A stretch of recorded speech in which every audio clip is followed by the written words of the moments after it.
Y le agradezco a Bernardo Barranco que nos acompañe. Como usted sabe, él de esto sabe muchísimo. Le agradezco mucho. ¿Cómo estás, Bernardo? Me parece interesante este tema de que una persona que se ha ostentado como el apóstol de Jesucristo, pues ya aceptó tres delitos. Por cierto, y creo que lo voy a decir porque creo que es importante que se sepa que aceptó. Aceptó haber forzado a dos mujeres de 15 años a hacerle sexo oral. Me parece importante porque creo que si nada más lo dejamos como que aceptó tres delitos en abstracto, pues no nos damos cuenta de la magnitud de lo que estamos diciendo, sobre todo de una persona que se ostenta como él, con esta pues autoridad espiritual, material y de muchos tipos que tiene sobre una gran comunidad de creyentes. Entonces, me gustaría conocer tu punto de vista sobre esto y el impacto que pueda tener dentro de la feligresía de esta organización de la luz del mundo que tiene sede en Guadalajara, Jalisco. Bernardo, ¿cómo estás?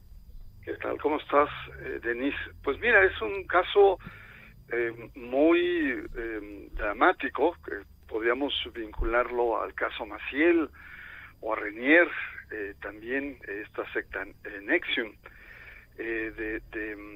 gente que se siente con mucho poder sobre las conciencias de las personas, sobre las almas, y también entonces con esta dimensión de masculinidad sagrada se sienten dueñas de sus cuerpos. Acá el caso con Naasón Joaquín es que él, cuando fue aprehendido en junio del 2019, él por supuesto se declaró inocente y rechazó todas las imputaciones. Y la Iglesia siguió con esa lógica, hasta hoy sigue con esa lógica. Cree fervientemente que es inocente, que todo es un montaje, que son casos fabricados, que hay una especie de persecución a nivel internacional. Es una iglesia que pues ha sabido crecer a base de muchos golpes, de confrontaciones, entonces tiene un alto sentido, digamos, de defensa, de enconcharse frente a ese tipo de cuestiones. Ahora, el hecho de que se haya declarado culpable tiene dos aristas, como lo has analizado muy bien. Una es evitar la sentencia de cadena perpetua. Y el juicio, Así es. donde se iban a Y escuchar otra los es testimonios.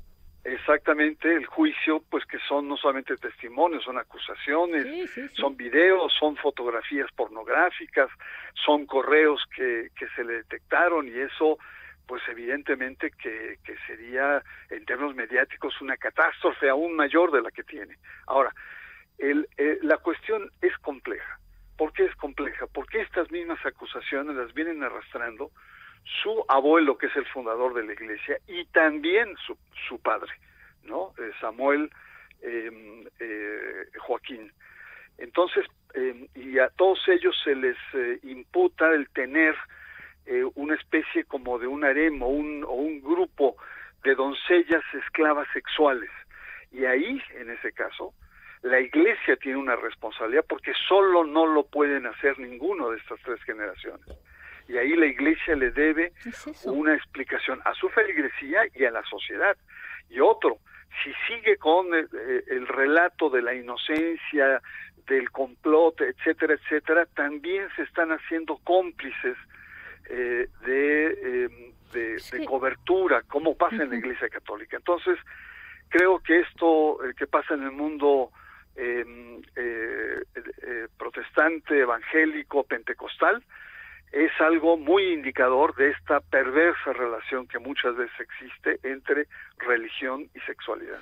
Pero déjame hacerte una pregunta, porque ayer escuchaba yo a una de las primeras denunciantes, de nombre Xochitl, de Naasón, y lo que ella decía es, perdón, es que esto no es solamente él, esto es toda una estructura, esto se sabía en la iglesia, tan se sabía que básicamente las mujeres que rodeaban a estas niñas ofrecían a las niñas, era aceptado el tema de entregarlas a las niñas a que, digamos, fueran parte de este harem de esclavas sexuales. Y existen leyes en nuestro país, porque aquí está asentada esa iglesia. Existen leyes, y yo lo que quisiera preguntarme es, Imagínate, finalmente lo que hace el fiscal al llegar a este acuerdo, que es muy de acuerdo, o sea, es muy, digamos, ocurre muy a menudo en Estados Unidos que se hacen estos acuerdos y no se va a juicio. Pero al hacerlo, nos quedamos sin escuchar muchas cosas que tienen implicaciones en México.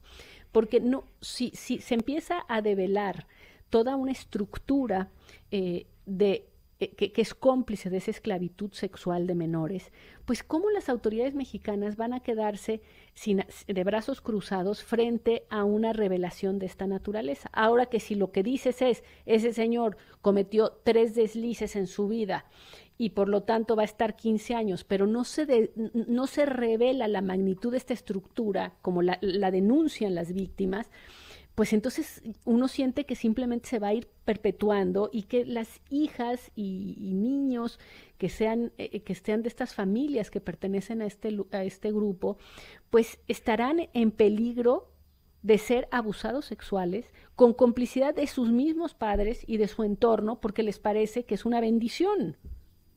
Claro. Mira, yo creo que apuntas algo muy importante y muy delicado, y es que la pelota debe pasar a la cancha mexicana, ¿no? Es decir, las autoridades acá frente a estos testimonios tienen que tomar carta en el asunto.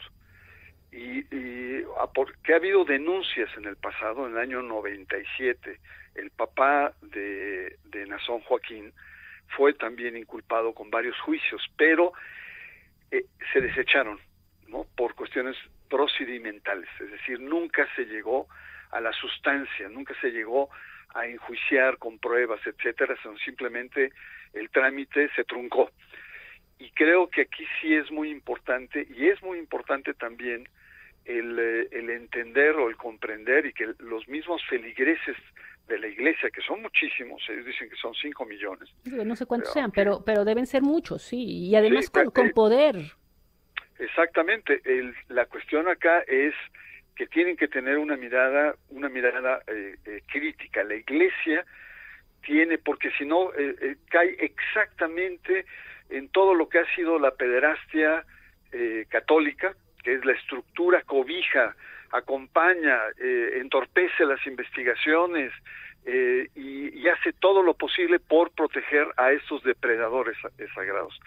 Creo que ahí hay una cuestión muy importante. Sí. Y que hay más cosas, porque no solamente entiendo la desesperación, Bernardo, yo entiendo la desesperación de las víctimas que ven que esto termina en un, no sé si va a terminar, pero muy probablemente en una sentencia de 16, 17 años, que además quién sabe si que te portas bien y quién sabe, ¿no?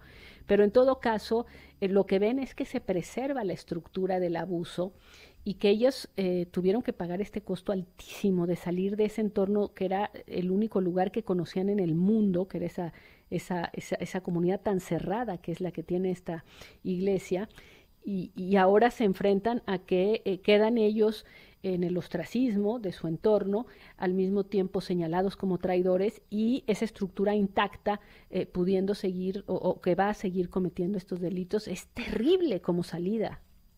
Es que el problema también... Y es muy parecido a lo de la Iglesia Católica, como lo decíamos. Sí, ahora, acá todavía es más fuerte, porque el apóstol de Jesucristo, como así le llaman,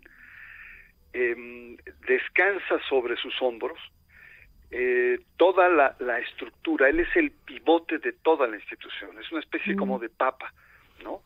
Y porque hay toda una dimensión sagrada en torno a su proceder. Y por supuesto es un ser inatacable, es una persona que se acata todo lo que se dice, y que probablemente vengan ahí los caprichos sexuales y las perversiones de varias generaciones de esta estructura. Ahora, no solamente estamos hablando de abusos sexuales, hay también temas de lavado de dinero.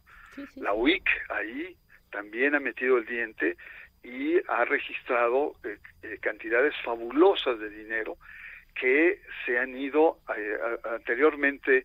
¿Te refieres a la UIF? Nieto, la Unidad de Inteligencia Financiera. Es que Santiago Nieto decía que originalmente, años atrás, los recursos económicos venían de Estados Unidos hacia México, y en los últimos años, precisamente bajo la gestión de Nazón, son los recursos mexicanos que van a Estados Unidos, y todos los escándalos de esas casas, de esos ranchos, de esa suntuosidad con la que viven. Es decir, no solamente es un aspecto teológico y eclesiológico de la Iglesia de la Luz del Mundo, sino también hay cuestiones de otros delitos graves que ahí están, como es el tema del lavado de dinero. Y del rol político que tienen, porque hay que decir que apoyan candidatos. Es dificilísimo hablar con un político del estado de Jalisco que hable sobre aclarar lo que pasa en esa iglesia, lo sabes. Claro, y además, bueno, eso también lo hacen muchas otras iglesias, es decir, en un momento dado están con el PRI, ahora están con Movimiento Ciudadano, hacen alianzas, tienen como en América Latina bancadas, digamos, ya en los diferentes congresos. México hay 3 o 4, hay uno con senadores, pero hay varios en diferentes estados, y después podrían conformar un partido político como en América Latina. Es decir, este vínculo entre la política y la religión es muy fuerte y también es muy perverso. Te agradezco mucho. Gracias, Bernardo, por acompañarnos en este tema. Vamos a hacer una pausa. Ya volvemos.